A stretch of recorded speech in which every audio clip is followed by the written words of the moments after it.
आपको पता है कि हिंदी पहला वाले में आपको 50-50 नंबर का 2 है, उसमें भी आपको 2 अलग अलग पार्ट में बांटा हुआ था, दोनों 50-50 था, 15-15 ला के पास करना है। दूसरे में क्या है कि 100 है, 30-30 ला करना है, सामान्य अध्ययन है, तो इसमें क्या है कि आपको 100 है 30 पास करना है, जिसमें देखिए इसमें थोड़ा अतरंगी इसमें सिलेबस डाल दिया गया है। हेलो दोस्तों, मैं हूं देव और मेरे channel perfect study in information में आप सबका बहुत बहुत स्वागत है।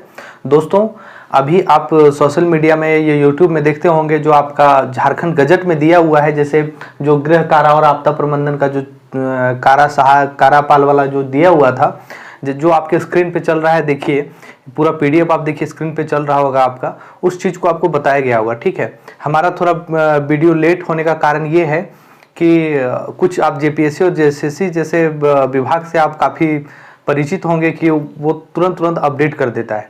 ठीक है, तो ये सूचना पहले हम अपने टेलीग्राम चैनल पर दे चुके हैं कि ये वीडियो हम लाएंगे, और थोड़ा लेट होने का कारण ये है कि वो अपडेट करती रहती है, तो अगर 2 दिन में अपडेट हो जाती तो आपको बार बार एक ही सूचना को लेकर सुनने में प्रॉब्लम होती, एक ही चीज़ को देखने में आपको समस्या होती।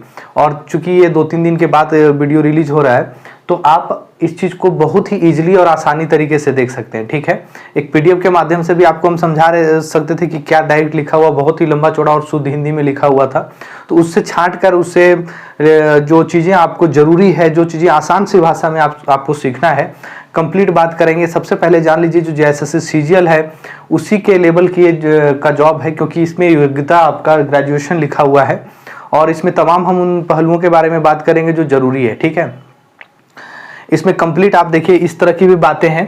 ठीक है, देखिए इसमें कितना क्या होगा, दौड़ है, ऊंची कूद है, लंबी कूद है, गोला फेंक है, टोटल हम ये सब बात करेंगे कि क्या क्या इसमें है और क्या क्या आपको जरूरी है। ये सब चीज़ आप पहले से प्रैक्टिस करना शुरू कर दीजिएगा, क्योंकि जेएसएससी अब इसका वैकेंसी निकालेगी, क्योंकि गजट में आ चुका है और गजट में सिलेबस को भी बहुत अच्छे से डिफाइन किया हुआ है। और आपको अंत तक जरूर बने रहिएगा, आपको सिलेबस भी इसका हम बताएंगे इसी में, और आपको बताएंगे कि जेएसएससी सीजीएल जो हम लोग सचिवालय के बारे में जब चर्चा करते हैं या फिर देखते हैं या फिर आप लोग तैयारी कर रहे हैं, तो उससे कितना ये सिलेबस मिलता जुलता है और उसकी तैयारी से इसकी कितनी तैयारी कंप्लीट हो जाएगी, तमाम हम लोग चर्चा करेंगे। बस आप लास्ट तक जुड़े रहिए। और हम कोशिश किए, देखिए पीडीएफ छोड़कर हम कोशिश किए कि नहीं थोड़ा सा अपडेट ना हो जाए, इसकी वजह से लेट हुआ, और ये थोड़ा आसान भाषा में हम आपको समझाने की कोशिश कर रहे हैं, तो आप लोगों को अच्छा लगेगा। अंत तक बने रहिए, हर एक चीज़ क्लियर होगा इसमें। ठीक है, देखिए जो उसमें आपको पीडीएफ दिखा दिया गया कि क्या चीज़ का पीडीएफ था, वो जो आप बहुत सोशल मीडिया में भी देख रहे होंगे, गृह कारा आपदा प्रबंधन का था।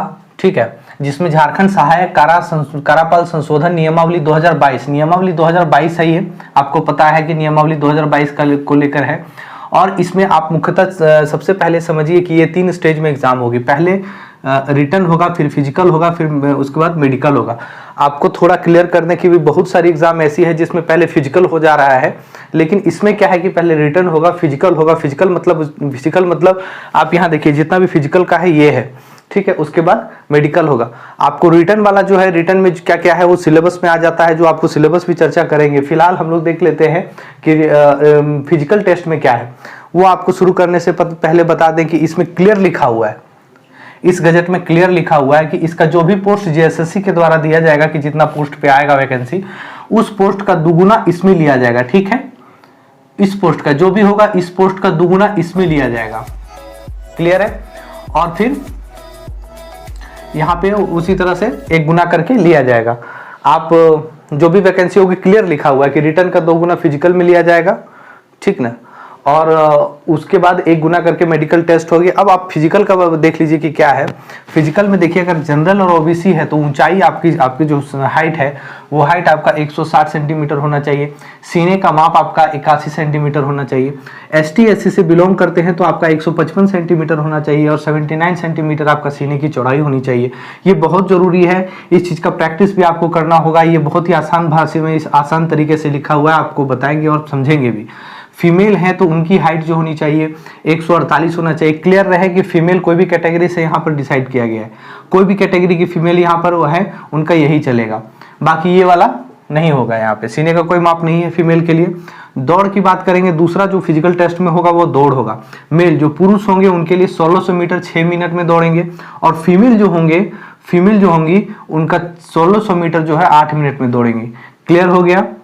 ऊंची कूद की बात करेंगे, जो ऊंचे हाई जंप हम लोग कहते हैं, तो ऊंची कूद में क्या होता है कि मेल अगर है, पुरुष है तो 4 फीट आपको ऊंची कूद में करना है, और फीमेल है तो 3 फीट में करना है। ठीक है, क्लियर? थोड़ा इस चीज को हो ले कि अगर आपको इसमें 3 अटेम्प्ट दिया जाएगा, 3 अटेम्प्ट कहने का मतलब है कि 3 बार आपको कोशिश दिया जाएगा, एक बार फेल हो गए, 2 बार फेल हो गए, तीसरी बार में आपको पास करना होगा, और तीसरी बार में नहीं कर पाए तो आप छट जाइएगा। 3 अटेम्प्ट दिया जाएगा। दौड़ में कोई अटेम्प्ट नहीं है, ऊंची कूद में अटेम्प्ट है, और लंबी कूद में, ठीक है, लंबी कूद में अटेम्प्ट है। ठीक है, मेल का है 12 और फीमेल का है 9 फीट। जो लंबी कूद, जो यहाँ से कूदते हैं वहां तक, उसकी कूद, उसका भी 3 अटेम्प्ट है, आप क्लियर हो लीजिएगा। उसके बाद गोला फेंक है। ठीक है, गोला फेंक आपको पता है कि लोहे का जो गोला फेंक होता है वो 16 पाउंड का रहेगा, 16 पाउंड का रहेगा, जिसमें मेल जो है पुरुष जो है 15 फीट करना है, और फीमेल का 10 फीट। इसमें भी 3 अटेम्प्ट, मतलब कुल मिलाकर ऊंची कूद, लंबी कूद और गोला फेंक में 3-3 अटेम्प्ट आपको मिलेगा। मतलब तीसरे अगर आप एक में फेल कर गए, 2 में फेल कर गए, तीसरे अटेम्प्ट में आपको पास करना होगा वगैरह, नहीं तो आप फेल कर जाएंगे। तो ये थी फिजिकल टेस्ट की बात, जो आप क्लियर समझ पाए। और अब हम लोग देखेंगे इसमें कि और क्या है। देखिए, योग्यता की बात करेंगे। योग्यता में थोड़ा आप क्लियर हो लीजिए कि यहाँ ग्रेजुएशन बोला है, लेकिन ग्रेजुएशन पास्ट बोला है। ठीक है, आप बहुत सारा ऐसा वैकेंसी होता है कि अपेयरिंग में ले लेता है, लेकिन यहाँ पे गजट में स्पष्ट लिखा हुआ है पास्ट। ठीक है, जो पास है या तो ग्रेजुएशन होइए या तो उसके समकक्ष होइए, मतलब उसके समकक्ष में आप समझ रहे होंगे कि ग्रेजुएशन के समकक्ष उसके इक्वल में क्या क्या है, लेकिन अपेयरिंग नहीं, यहाँ पास्ट की बात किया हुआ है कि आप पास हुए हैं। उसके बाद 10th और 12th आपका झारखंड से होना चाहिए, बहुत ही जरूरी है, बहुत इंपॉर्टेंट है। आपका झारखंड से अगर 10th 12 नहीं है तो आपको ये फॉर्म नहीं भर पाएंगे। 10th और 12th जो है ये चीज झारखंड से होनी चाहिए। ठीक है, ये आप तमाम चीजें समझ गए। अब हम लोग इसमें क्या देखेंगे। ठीक है, देखिए, रिटन टेस्ट के लिए अभी हम लोग देखेंगे कि उसमें क्या सिलेबस है। फिजिकल टेस्ट आप देख चुके हैं। मेडिकल टेस्ट के लिए आपको पता है कि मेडिकल टेस्ट हो, फिजिकल टेस्ट हो, जेएसएससी अपना डिसाइड करती है टीम की, इसको हमको टीम बनाना है, और उसके द्वारा जो टेस्ट होता है वो होता है। तो फिलहाल अभी हम लोग रिटन टेस्ट में क्या क्या, देखिए रिटन टेस्ट में इसका थोड़ा सा अलग है। एक कॉमन चीज है रीजनल लैंग्वेज, जो अभी आपको देख के पता चलेगा कि आपकी जो तैयारी हो रही है तो उसमें बहुत सारी आपके 50% से ज्यादा तैयारी इसमें काम आने वाला है। ठीक है, 50% से ज्यादा आपकी तैयारी इसमें काम आएगी। तो हम लोग क्या करेंगे, अभी इसको देखेंगे कि क्या क्या हमारा कॉमन है इसमें और क्या क्या आने वाला है, क्योंकि एक अच्छी वैकेंसी अगर ग्रेजुएशन लेवल पे है तो अच्छी वैकेंसी होगी, और गजट में दे दिया गया है। अब बहुत सारा वैकेंसी आने वाला है, आप देख ही रहे होंगे, हर दिन कुछ न कुछ आ रहा है। तो हम अब देखते हैं कि इसके रिटन टेस्ट में क्या क्या होगा, के बारे में आपको बहुत ही क्लियरली बताया गया। रिटन टेस्ट के बारे में देख लीजिए। ठीक है, थोड़ा सा दोस्तों इसको पेशेंस रख के देखिए, और आपको यहाँ बहुत इजीली हम तरीके से भी बताएंगे। ठीक है, कैसे, और आपका जो सिलेबस जेएसएससी सीजीएल जो सचिवालय का है, कहाँ कहाँ आपका कोलाइड करेगा, कहाँ कहाँ से आपको फायदा होगा, उस तैयारी में इससे कितना फायदा होगा, हम लोग उसको भी चर्चा करते हुए आपको ये सिलेबस के बारे में जो दिया हुआ है, और ये सिलेबस गजट में दिया हुआ है। ठीक है, तो चलिए हम लोग देखते हैं कि क्या क्या सिलेबस है। इस सिलेबस में आप लोग सबसे पहले ध्यान दीजिए कि रिटन टेस्ट वाला में क्या है, कि रिटन टेस्ट वाला में देखिए हिंदी एवं लोकल लैंग्वेज। लोकल लैंग्वेज कहने का मतलब है कि रीजनल लैंग्वेज। ठीक है, अब आपका कहीं पीछा नहीं छोड़ रहा है, आप चाहे खोटा से है, नागपुरी से है, पंचपरगनिया से है, लोकल लैंग्वेज जो झारखंड में दिया गया है सिलेबस में, जो डिसाइड किया गया है, उस लोकल लैंग्वेज में जो आप तैयारी कर रहे हैं, जैसे मेरे चैनल पे खोटा तैयारी हो रही है, खोटा की तैयारी कराई जा रही है, तो अब खोटा आप समझ लीजिए कि आपके लिए फिक्स हो गया। अगर झारखंड में आप जॉब चाहते हैं तो या जेपीएससी में भी खोटा अगर आप हैं तो जेपीएससी में भी जरूरत पड़ेगा, जेएसएससी में, हर विभाग में अब जितनी भी वैकेंसी आएगी सब में खोटा हो या अपना आपका जो रीजनल लैंग्वेज होगा उसका जरूरत होगा। तो इससे आप नहीं भाग सकते कि एक एग्जाम में बस काम देगा, इसलिए अच्छे से पढ़िए, मन से पढ़िए। हम अपने चैनल पे बहुत डिटेल में आपको बताते हैं खोटा का जो सिलेबस है, तो उसको आप अध्ययन करते रहिए, देखते रहिए। चलिए हम लोग देखते हैं कि रिटन टेस्ट में क्या क्या है, कितना नंबर है, कितना नंबर लाके पास होना है, तमाम बातें करेंगे। और अगर आप इस चैनल पे नए हैं तो चैनल को सब्सक्राइब कर दीजिएगा, वीडियो को लाइक कीजिएगा। ठीक है, सब लाइक करने में कोई कमी नहीं कीजिए, और लास्ट में शेयर करना है। तो देखिए पहला क्या है कि हिंदी है और लोकल लैंग्वेज है। लोकल लैंग्वेज मतलब रीजनल लैंग्वेज होता है। दोस्तों इसको 2 पार्ट में बांटा जाएगा, पार्ट 1 और पार्ट 2। पार्ट 1 में क्या होता है, सामान्य हिंदी होता है, जो जनरल हिंदी है, ये 50 मार्क्स का है। ठीक है, ये 50 मार्क्स मतलब 50 नंबर का है, जिसमें 15 नंबर लाके आपको पास होना है, 15 नंबर लाके आपको पास होना है। पार्ट 2 है, ये रीजनल लैंग्वेज है, मतलब आपका जो भी लोकल लैंग्वेज होगा, जैसे खोटा होगा, पंचपरगनिया होगा, नागपुरी होगा, उर्दू होगा, आपका बंगाली, जो भी इसमें दिया हुआ है तमाम उन चीज़ों में जो भी आपका रीजनल लैंग्वेज होगा, कुड़माली होगा, जो भी होगा उसका जो है सो 50 मार्क्स 50 नंबर का उसका भी पूछा जाएगा, जिसमें 15 नंबर लाके आपको पास करना है। क्लियर है, कोई दिक्कत कहीं किसी तरह की नहीं है। अब देखिए इसी में सामान्य ज्ञान होगा, ठीक है। सामान्य ज्ञान क्या है, 100 नंबर का आएगा, जिसमें से 30 नंबर लाके आपको पास करना है, ठीक है। पास मतलब ये 30 नंबर लाके पास ही करना है, तभी मेरिट में आएंगे आप। ये तो 30 नंबर मिनिमम पास करने के लिए रखा हुआ है कि आपको पास करना है तभी मेरिट में आएंगे। जिसमें आपको क्या क्या पढ़ना है, जनरल साइंस पढ़ना है, जैसे आप लुसेंट से पढ़ते हैं, पीछे पढ़ते हैं ना जनरल साइंस, सामान्य आपको जो विज्ञान पढ़ते हैं जिसमें फिजिक्स, केमिस्ट्री, बायोलॉजी है, वही है, वहीं से सवाल आएगा। बहुत अच्छी किताब है, उसको फॉलो कीजिए। उसको कैसे पढ़ना है इस चैनल पर चर्चा किया हुआ है, उसको एक बार जरूर देखिए, बहुत ही बेनिफिट होगा। ट्रिक बताया हुआ है कि कैसे उसको याद रखना है हमको, ठीक है। तो चलिए उसके बाद क्या है, कंप्यूटर। कंप्यूटर आपको पता है कि कंप्यूटर भी आपको लुसेंट से मिल जाएगा, कंप्यूटर भी आप अलग से ले सकते हैं, उसमें थोड़ा ज़्यादा होता है। करंट अफेयर की बात करें तो आप अपना कहीं से भी सोर्स आपका जो होगा करंट अफेयर का वहाँ से पढ़ेंगे। स्पोर्ट्स की बात करेंगे, खेलकूद, जो रिसेंट में ज़्यादा जो खेलकूद होता है उससे सवाल आता है तो उसका खेलकूद का सवाल पूछा जाएगा। सिनेमा की बात करेंगे तो सिनेमा जो फेमस है, जो एकदम लाइट में रहता है, या फिर उसमें किसको मिला है, क्या अवार्ड मिला है, जो इंपॉर्टेंट अवार्ड है, ये सब के बारे में यहाँ से रहेगी। और यही सब है सामान्य ज्ञान में, ठीक है।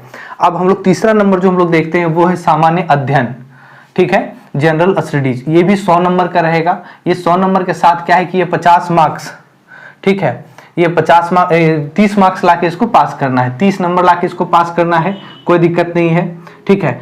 क्या तरंगी सिलेबस है कि भारतीय इतिहास और संस्कृति दे दी है। भारतीय इतिहास की हम लोग बात करेंगे दोस्तों, तो भारतीय इतिहास में हम लोग का जो होने वाला है वो है आपका तीनों काल से, जैसे प्राचीन, मध्यकालीन और आधुनिक, तीनों काल से भारतीय इतिहास के बारे में पूछा जाएगा। क्लियर लिखा हुआ है। जियोग्राफी है तो इंडियन ज्योग्राफी का ही चर्चा होगा इसमें। पब्लिक एडमिनिस्ट्रेशन थोड़ा सा अतरंगी इसमें डाला गया है, तो पब्लिक एडमिनिस्ट्रेशन जो है उसको भी आपको पढ़ना होगा थोड़ा सा। सिलेबस का चर्चा डिटेल में और एसएससी निकालेगी तब होगा, अभी तक फिलहाल इतना ही दिया हुआ है। सोशियोलॉजी आपको पता है, समाजशास्त्र जो है, पॉलिटी है, आपको पॉलिटी पढ़ना है। गांधीयन आइडियोलॉजी, गांधीयन मतलब गांधी जी का जो विचारधारा है उस पर भी सवाल पूछा जाएगा। इस चीज को गजट में क्लियर किया हुआ है, ठीक है।